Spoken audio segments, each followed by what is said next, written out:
Hello guys, আমার ইনস্টাগ্রামে একটা ভাইয়ে মেসেজ করছে। মানে তোমরা একটু বয়সটা শুনো, শুনে সারে তারপর কমেন্টে তোমরা জানাইও। ভাই তোর অনেক কনফিডেন্স আছে, তোর শুধু ভিডিও টিভিতে ভিউজ জানা একটা রিজন, তোর ক্যামেরাটা ভালো না। তুই যদি একটা ভালো ফোন দিয়ে বা ভালো ক্যামেরা দিয়ে ভিডিও বানা, শিওর ভিডিও ভালো ভালো ভিউজ যাবো, ভাইরাল হয়ে যাবে ভিডিও।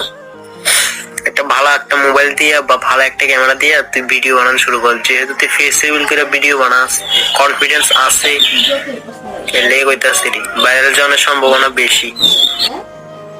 আর ভাইরা তো আছে, ভাইরা তো সাপোর্টই করুন না। এমন তোরা যদি বাড়ির মানুষ যদি সাপোর্ট করতো, বন্ধু বান্ধব যদি সাপোর্ট করতো, তাহলে আজকেই আমি এমন জায়গায় থাকলাম না। এই ভাইয়ের মতন তোমরাও যদি আমি সাপোর্ট করো, আমি আগামী দিনে তো বালাতে যাই, তোমরাও সাপোর্ট করো। ঠিক আছে ভাই?